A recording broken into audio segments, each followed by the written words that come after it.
दोस्तों, पुस्तक का नाम है सोचो और अमीर बनो। इसका आज 6वां लेसन कल्पना मन की कार्यशाला और धनवान होने की तरफ 5वां कदम। कल्पना सचमुच एक कार्यशाला है जिसमें आदमी द्वारा बनाई गई सभी योजनाओं को आकार दिया जाता है। दिमाग के कल्पनाशील संकाय की सहायता से आवेग इच्छा को आकार रूप और कार्य रूप दिया जाता है। कहा गया है कि आदमी कुछ भी बना सकता है जिसकी वह कल्पना कर सकता है। सभ्यता के सभी युगों में यह युग कल्पना के विकास के लिए सबसे अनुकूल है, क्योंकि यह तेजी से परिवर्तन का एक युग है। हर तरफ आप उत्तेजनाओं से संपर्क कर सकते हैं जो कल्पना का विकास करती है। अपने कल्पनाशील संकाय की सहायता से आदमी ने आज के समय से पहले मानव जाति के पूरे इतिहास की तुलना में अतीत के 50 वर्षों के दौरान प्रकृति की अधिक शक्तियों की खोज की और इस्तेमाल किया है। उसने हवा पर इस हद तक विजय प्राप्त की है कि उड़ने में पक्षियों को भी मात दे दी है। उसने हवा का दोहन किया है और इससे दुनिया के किसी भी हिस्से के साथ तात्कालिक संचार के एक साधन के रूप में काम करवाया है। उसने लाखों मील दूर सूर्य का विश्लेषण और भार किया है और कल्पना की सहायता से निर्धारित किया कि यह किन तत्वों से बना है।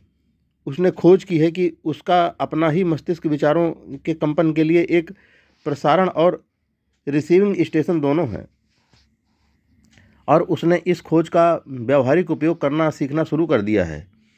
उसने गतिशीलता बढ़ा ली है। अब वह 300 से अधिक मील प्रति घंटे की रफ्तार से यात्रा कर सकता है। वह समय जल्द ही आएगा जब आदमी न्यूयॉर्क में नाश्ता और दोपहर का भोजन सैन फ्रांसिस्को में करेगा। कारण की सीमा के अंदर आदमी की एकमात्र सीमा अपने विकास और अपनी कल्पना के उपयोग में निहित है।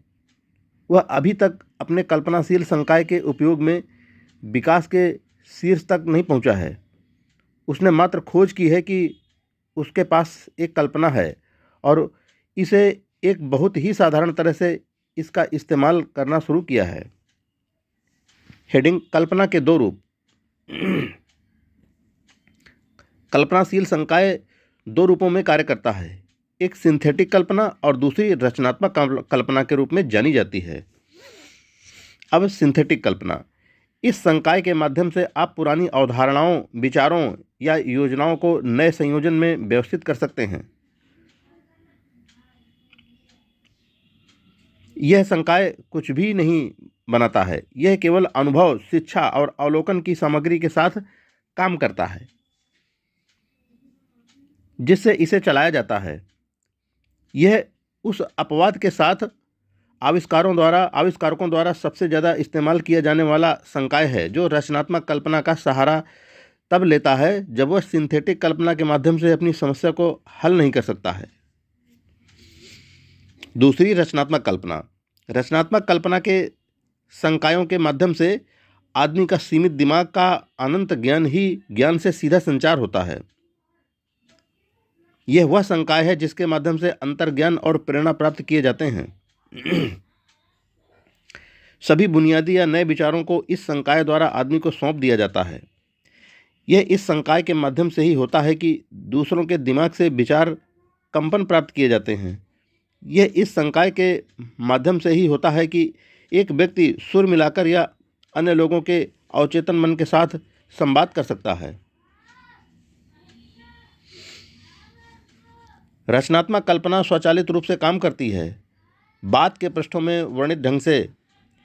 यह संकाय केवल तभी काम करता है जब चेतन मन अत्यंत तेज वेग पर कंपन कर रहा हो। उदाहरण के लिए, जब चेतन मन को एक मजबूत इच्छा की भावना के माध्यम से प्रेरित किया जाता है। रचनात्मक संकाय उपयोग के माध्यम से इसके विकास के अनुपात में और अधिक सतर्क, उल्लेखित सूत्रों से कंपन के लिए अधिक ग्रहणशील हो जाता है। यह बयान महत्वपूर्ण है। पारित करने से पहले इस पर विचार करें। आप जैसे ही इन सिद्धांतों का पालन करते हैं, दिमाग में रखें कि कोई इच्छा को पैसे में कैसे परिवर्तित कर सकता है। इसकी पूरी कहानी को एक बयान में नहीं बताया जा सकता है। कहानी केवल तब पूरी होगी जब कोई महारत हासिल कर चुका हो, ग्रहण कर चुका हो और सभी सिद्धांतों का उपयोग करना शुरू कर चुका हो। व्यापार, उद्योग, वित्त के महान नेता और महान कलाकार, संगीतकार, कवि और लेखक महान बने, क्योंकि उन्होंने रचनात्मक कल्पना के संकाय को विकसित किया। कल्पना के सिंथेटिक और रचनात्मक दोनों संकाय उपयोग से अधिक सतर्क हो जाते हैं। जैसे कि शरीर की कोई भी मांसपेशी या अंग उपयोग के माध्यम से विकसित होते हैं। इच्छा केवल एक विचार, एक आवेग है। यह अस्पष्ट और अल्पकालिक है। यह अमूर्त है और इसका कोई मूल्य नहीं है जब तक कि इसे इसके भौतिक समकक्ष के रूप में तब्दील न कर दिया गया हो। यद्यपि सिंथेटिक कल्पना वह है जो इच्छा के आवेग को पैसे में बदलने की प्रक्रिया में अधिकतर इस्तेमाल की जाएगी। आपको मन में यह तथ्य अवश्य ही रखना चाहिए कि आप उन परिस्थितियों और स्थितियों का सामना कर सकते हैं जो रचनात्मक कल्पना के उपयोग की मांग भी करती है। आपका कल्पनाशील संकाय निष्क्रियता के माध्यम से शायद कमज़ोर हो गया है। इसे प्रयोग के माध्यम से पुनर्जीवित किया और चौकस बनाया जा सकता है। यह संकाय मरता नहीं है, हालांकि यह उपयोग की कमी के कारण मौन हो सकता है। सिंथेटिक कल्पना के विकास पर कुछ समय के लिए अपना ध्यान केंद्रित करें, क्योंकि यह वह संकाय है जिसे आप इच्छा को पैसे में परिवर्तित करने की प्रक्रिया में अधिक बार उपयोग करेंगे। इच्छा के अमूर्त आवेग का पैसे के मूर्त यथार्थ में परिवर्तन एक योजना या योजनाओं के उपयोग की मांग करता है। इन योजनाओं को कल्पना की सहायता से ही बनाया जाना चाहिए और मुख्य रूप से सिंथेटिक संकाय के साथ। पूरी किताब पढ़ें, फिर वापस इस अध्याय पर आएं और अपनी इच्छा को पैसे में परिवर्तन के लिए तुरंत अपनी कल्पना को योजना या योजनाएं बनाने के काम पर लगा दें। योजनाओं के निर्माण के लिए विस्तृत निर्देश लगभग हर अध्याय में दिए गए हैं। अपनी आवश्यकताओं के अनुकूल निर्देशों का पालन करें। अपनी योजना को लिख लें। यदि आपने पहले से ऐसा नहीं किया है, जिस पल आप इसे पूरा करते हैं, आप निश्चित रूप से अमूर्त इच्छा को ठोस रूप दे चुके होंगे। एक बार फिर पिछले वाक्य को पढ़ें। इसे जोर से पढ़ें, बहुत धीरे से, और जैसे ही आप ऐसा करते हैं, याद रखें कि जिस पल आप अपनी इच्छा का बयान अपनी और इसकी प्राप्ति के लिए एक योजना लिख लेते हैं, आप वास्तव में कदमों की श्रृंखला का पहला कदम उठा चुके होते हैं जो विचार को इसके भौतिक समकक्ष में परिवर्तित करने में आपको समक्ष बना देगा। पृथ्वी जिस पर आप रहते हैं, आप खुद और हर भौतिक वस्तु विकासवादी परिवर्तन का परिणाम है, जिसके माध्यम से पदार्थ के सूक्ष्म कण एक क्रमबद्ध तरीके से संगठित और व्यवस्थित किए गए हैं। इसके अलावा यह बयान अद्भुत महत्व का है। यह धरती आपके शरीर की अरबों व्यक्तिगत कोशिकाओं की हर एक कोशिका पदार्थ का एक परमाणु ऊर्जा के एक अमूर्त रूप में शुरू हुआ था। इच्छा विचार आवेग है। विचार आवेग ऊर्जा के रूप हैं। जब आप पैसा जमा करने के लिए विचार आवेग इच्छा से शुरू करते हैं, तो आप अपनी सेवा में वही सामान प्रयोग करते हैं जो प्रकृति ने पृथ्वी और ब्रह्मांड में हर सामग्री स्वरूप को बनाने में प्रयोग किए हैं। शरीर और मस्तिष्क सहित जिसमें विचार आवेग कार्य करते हैं। जहाँ तक विज्ञान निर्धारित करने में सक्षम हुआ है, पूरा ब्रह्मांड दो तथ्यों पदार्थ और ऊर्जा से बना है। ऊर्जा और पदार्थ के संयोजन से आदमी के लिए सब कुछ प्रत्यक्ष बनाया गया है। सबसे बड़े तारे जो आकाश में तैरते हैं से लेकर नीचे तक और स्वयं आदमी तक। अब आप प्रकृति की विधि द्वारा लाभ कमाने की कोशिश करने के कार्य में लगे हुए हैं। हमें उम्मीद है कि ईमानदारी और दृढ़ता से अपनी इच्छा को भौतिक या मौद्रिक समकक्ष में परिवर्तित करने का प्रयास करके प्रकृति के नियमों के अनुसार अपने आप को अनुकूल करने की कोशिश कर रहे हैं। आप यह कर सकते हैं। यह पहले किया जा चुका है। आप उन नियमों की सहायता से धन का निर्माण कर सकते हैं जो अपरिवर्तनीय हैं, लेकिन पहले आपको इन कानूनों से परिचित होना होगा और उन्हें इस्तेमाल करना सीखना होगा। पुनरावृत्ति के माध्यम और हर कल्पनीय कोण से इन सिद्धांतों के विवरण तक पहुंचकर लेखक आपके लिए वह राज खोलने की उम्मीद करता है जिससे हर महीने धन इकट्ठा किया गया है। ये अजीब और विरोधाभासी लग सकता है। राज कोई राज नहीं है। प्रकृति खुद को इस धरती में जिस पर हम रहते हैं, हमारी दृष्टि के भीतर प्रसुप्त तारों और ग्रहों में, हमारे आसपास के तत्वों में, घास के हर तिनके में और हमारी दृष्टि के भीतर जीवन के हर रूप में दिखाती है। प्रकृति एक इतने छोटे से सेल जो एक पिन की नोक पर भी हो सकता है का रूपांतरण उस इंसान में करके जो अभी इस लाइन को पढ़ रहा है, जीवन विज्ञान के रूप में इस राज का विज्ञापन करती है। इच्छा का इसके भौतिक समतुल्य में रूपांतरण निश्चित रूप से अब कोई चमत्कारी वस्तु नहीं है। यदि आपको वह पूरी तरह से समझ में नहीं आता जो कहा गया है, तो निराश नहीं होना जब तक आप लंबे समय से मस्तिष्क के एक छात्र न रहे हों। आपसे इस अध्याय को पहली बार में ही पढ़कर पूरा आत्मसात कर लेने की उम्मीद नहीं की जाती है। आप समय के साथ अच्छी प्रगति कर लेंगे, आगे आने वाले सिद्धांत कल्पना की समझ के लिए रास्ता खोल देंगे। जो आप समझते हैं उसे आत्मसात कर लें। जब आप पहली बार इस दर्शन को पढ़ते हैं, तब आप इसे दोबारा पढ़ें और अध्ययन करें। आप पाएंगे कि इसे स्पष्ट करने के लिए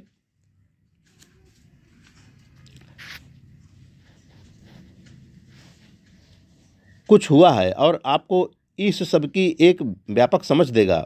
इन सबसे ऊपर रुके इन सब के ऊपर रुके नहीं, और न ही आप कम से कम 3 बार तक के लिए इन सिद्धांतों के अपने अध्ययन में संकोच न करें, क्योंकि तब आप इसे रोकना नहीं चाहेंगे। कल्पना का व्यावहारिक उपयोग कैसे करें। हेडिंग: विचार सभी संपदाओं की शुरुआती बिंदु है। विचार कल्पना के उत्पाद हैं। आइए इस आशा के साथ कि ये उदाहरण उन विधियों से संबंधित निश्चित जानकारी देंगे जिनके द्वारा अमीरी पाने में कल्पना का प्रयोग किया जा सकता है। कुछ जाने माने ज्ञात विचारों की जांच करते हैं जिन्होंने विशाल दौलत उपजाई है। हेडिंग: मंत्रमुग्ध केतली। 50 साल पहले एक आदमी देहाती डॉक्टर सहाराया। उसने अपना घोड़ा बांधा, चुपचाप पीछे के दरवाजे से एक दवा की दुकान में घुसा और नशीली दवाओं के युवा लिपिक के साथ मोलभाव करना शुरू कर दिया।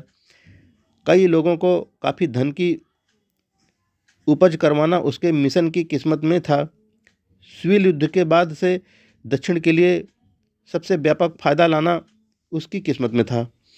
पर्चा काउंटर के पीछे बूढ़े डॉक्टर और क्लर्क ने 1 घंटे से अधिक समय तक धीमे स्वर में बात की। फिर डॉक्टर चला गया, बाहर घोड़ा गाड़ी तक गया और वापस एक बड़े पुराने ज़माने की केतली, एक बड़ी लकड़ी की छड़ केतली की सामग्री को हिलाने में प्रयोग होने वाली लाया और दुकान के पीछे उन्हें रख दिया। क्लर्क ने केतली का निरीक्षण किया, अपने अंदर की जेब में हाथ डालकर बिल का रोल बाहर निकाला और डॉक्टर को सौंप दिया। रोल में क्लर्क की पूरी बचत $500 निहित थी। डॉक्टर ने एक कागज़ की छोटी सी पर्ची सौंप दी जिस पर गुप्त सूत्र लिखा गया था। कागज़ की उस छोटी सी पर्ची पर लिखे शब्द किसी राजा के खजाने के समान कीमती थे, लेकिन डॉक्टर के लिए नहीं। केतली का उबलना शुरू करने के लिए जादुई शब्दों की जरूरत थी, लेकिन न तो डॉक्टर और न ही युवा क्लर्क जानता था कि कितना शानदार भाग्य केतली से बहने वाला था। बूढ़ा डॉक्टर उस यंत्र को $500 में बेचकर खुश था। पैसा उसके कर्ज का भुगतान कर देता और उसे मस्तिष्क की स्वतंत्रता देता। क्लर्क कागज के एक टुकड़े मात्र और एक पुरानी केतली पर अपने पूरे जीवन की बचत दांव पर लगाकर एक बहुत बड़ा जोखिम ले रहा था। उसने कभी सपने में भी नहीं सोचा था उसका निवेश एक केतली से सोना बहना शुरू करवा देगा, जो अलादीन के चिराग के चमत्कारी प्रदर्शन से भी आगे निकल जाएगा। क्लर्क ने वास्तव में जो खरीदा था वह एक विचार था। पुरानी केतली और लकड़ी की छड़ और कागज की एक पर्ची पर गुप्त संदेश आकस्मिक थे। उस केतली का अजीब प्रदर्शन नए मालिक के द्वारा गुप्त निर्देश के साथ एक ऐसे तत्व को मिलाने के बाद घटना शुरू हुआ जिसके बारे में डॉक्टर कुछ नहीं जानता था। इस कहानी को ध्यान से पढ़ें और अपनी कल्पना का एक परीक्षण करें। देखें यदि आप खोज सकते हैं कि उस युवक ने उस गुप्त संदेश के साथ क्या मिलाया था जिसके कारण केतली से सोना बहना शुरू कर दिया था।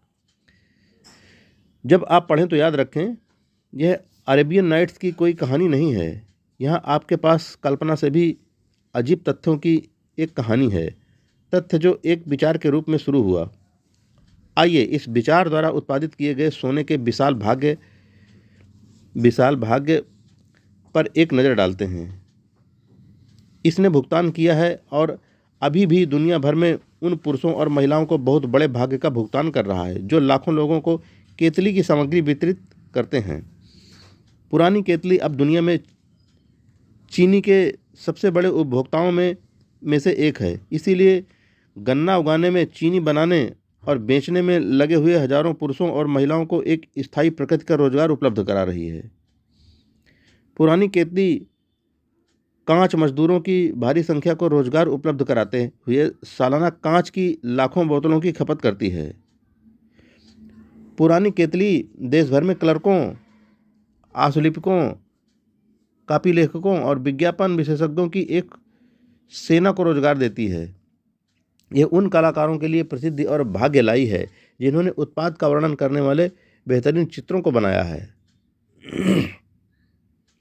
पुरानी केतली ने एक छोटे से दक्षिणी शहर को दक्षिण की व्यावसायिक राजधानी में परिवर्तित कर दिया है, जहां यह अब सीधे या परोक्ष रूप से हर व्यवसाय को और व्यावहारिक रूप से शहर के लगभग हर निवासी को लाभ पहुंचाती है।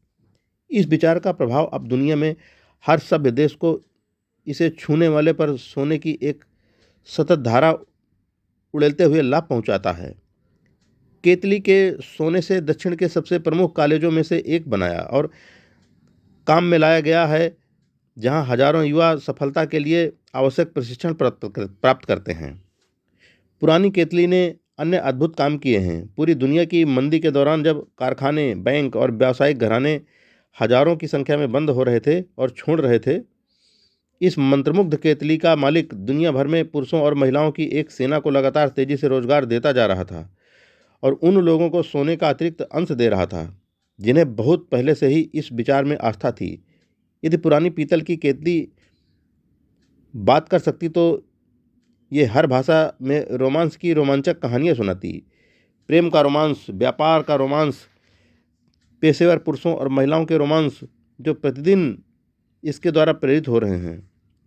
लेखक कम से कम एक ऐसे रोमांस के बारे में सुनिश्चित है क्योंकि वह इसका एक हिस्सा था और यह सब उस जगह के बहुत दूर नहीं हुआ था जहां पर दवा क्लर्क ने पुरानी केतली खरीदी थी।